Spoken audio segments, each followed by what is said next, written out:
Сәлем баршаңызға, каналыма қош келдіңіздер. Мен бүгін өткенде егілген гүлдердің жағдайын көрсетіп жіберейін. Мыналар тамырлатуға қойылған болатын, ал мыналар егілген болатын, осы видеоға түсірген болатын. Егер көрем десеңіздер, астына түссеңіздер, осы атроскаларды топырағын араластырып, топырақ құрамын еккенімді бәрін айтқан болатынмын. Ал қазір осы гүлдерімнің жағдайын айта кетейін. Қалай өсіп жатыр, тамырлары көрініп па, мынау еккен суға тамырлатуға қойған, каневинсіз суға тамырлатуға қойғандарым тамырлап жатыр ма, бәрін түсіре кетейін сіздерге. Бір жағдайын көрсетіп өтейін деп жатырмын. Ал мұнда менде драценаны жаңағы суда тамырлатып еккен болатынмын. Бірінші стаканға егіп алдым да, сосын кішкене үлкен горшокқа ектім. Бұл драцена суды көп құйғанды ұнатпайды. Бұның драценаның биколор деген сорты, себебі үш түрлі түс береді. Мына байқасаңыздар, розовый, мына ақ, розовый, жасыл үш түрлі түс беріп тұр. Сонысымен ерекше драцена биколор, драцена триколор деп жатады. Сол үш түрлі түс беретіндіктен солай айтады. Жақсы өсіп жатыр. Бұйыртса кішкене 2 сантиметр үлкен горшокқа ауыстырсам ба деп отырмын. Бұның жағдайы жақсы, анда-санда астынан суғарып қоям. Ал мынау менде эпиция, қызылгүл ашатын эпиция. Астында видеода бар менде, қалай еккенім, қалай кесіп тамырлатқаным бәрі тұр. Бұл даже мына жақтан байқасам кішкене гүл ашайын деп тұрған сияқты. Өзі кішкентай атроска болғанмен, бәсе бутоны бар. Бұл гүл аша береді, атроска болып тұрса да бір жақсы жер. Бұның тамыры фиалка сияқты кішкене жіңішке болғандықтан тамыры әлі әзір көрінбейді. Негізі мына 2 жапырақ шығарып бастағаннан кейін уже болды, бұл гүл алып кетті деген сөз. Мына топыраққа өсіп кетті деген сөз. Мына 2 шығарған соңғы жапырағы жаңадан шығарған, мен еккенен кейін шығарған болатын. Ал мынау аглонема сильвервейді өткенде суда тамырлатып еккен болатынмын стаканға, байқасаңыздар.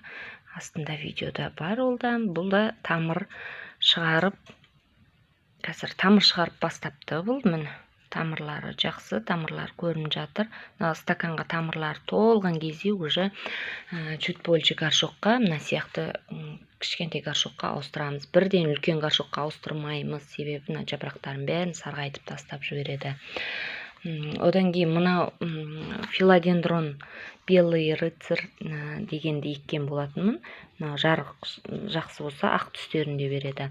Соны еккен болатынмын. Жота мына жерден жаңа жапырақ көрініп бастады да, шайын деп. Бірақ мынау жапырағын сарғайтып тастайын деп тұр. Кейде осылай болады. Табиғи өзінің жағдайы, осылай кейбір артық жапырақтарын әлсіздіктен тастап жібереді. Тамыр әлі көрініп атқан жоқ. Ешқандай тамыр көрініп тұрған жоқ әзірше. Міне күтеміз. Бұл өзі негізі жай өседі. Жарық жетіспесе жапырағын ашу ұзақ болып сөйтіп кетеді. Фитолампаның астында тұр. Мынау менде драцена широколистная дейді. Бұл широколистная дегеніміз жапырағы жаңағы жалпақ деген сөз. Жапырақ сочный болып тұр. Енді бұйыртса үлкен горшокқа ауысатын кез келді. Ал мұнда псевдорентерум деген атроскамды горшокқа ауыстырып қойғам жақында стаканнан. Перевалка жасап стаканнан тамырымен көшіріп. Жақсы өсіп жатыр. Жарық жеткіліксіз болса, ақ түстерін жоғалтып жасыл болып кетеді. Бұл сондай гүл. Ал мынау аглонема. Аглонеманың ұмытып тұрматын бір сорт әйтеуір түбінен шығарып жатыр екен. Тамырын жағдайын көрейік. Тамыры жақсы. Міне тамыры. Ақ тамыр.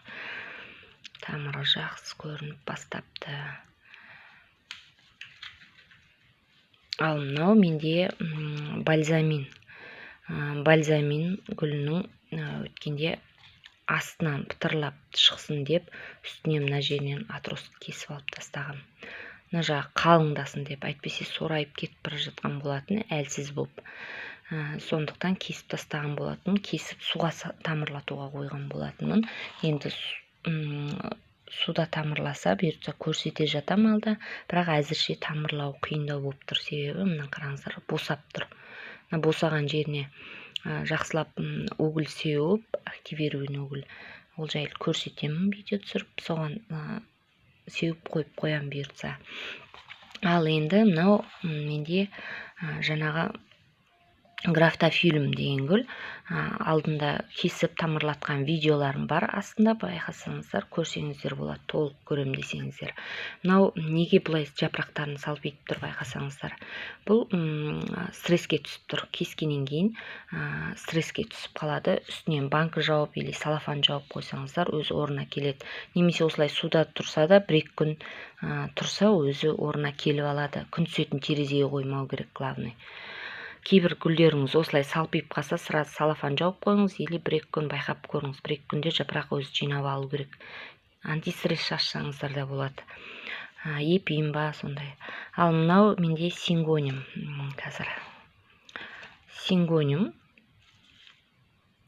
Охо, тамыр шығарып қойыпты.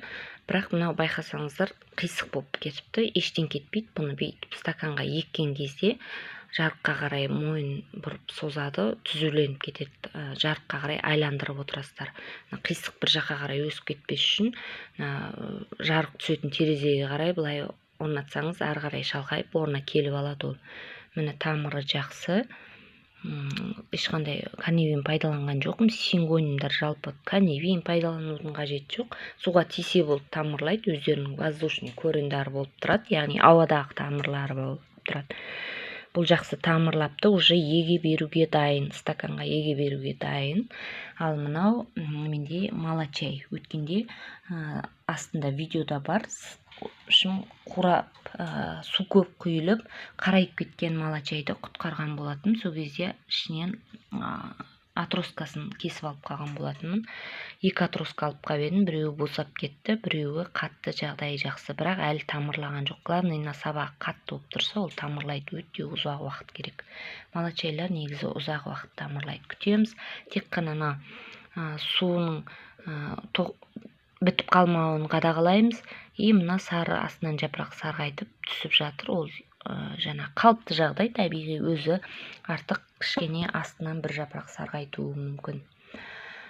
Міне гүлдерім осылай өсіп жатыр. Парақшама тіркеліп, сұрақ қойып, комментарияға қоңыраушаны басып, лайк басып отырсаңыздар, мен сіздерге осылардың қалай тамырлап жатқан жағдайын, тамырлап жатқан гүлдерді егкенімді, мынау негізі эпиция гүлі уже сатылымға дайын, жаңа жапырақ шығарып бастап жатыр. Мынау мысалға тамыр шығарып бастап жатыр. Сондай гүлдерімді сатылымға шығаратын боламын. Сондықтан парақшама жазылып, лайк басып, сөйтіп отырыңыздар. Достарыңызбен бөлісіп отырсаңыздар да болады. Менімен бірге болғандарыңызға, гүлдерімді тамашалағандарыңызға рахмет. Сау болыңыздар. Бұйыртса осыларды егіп видеоға көрсетемін, тамырлағандарын тағы да.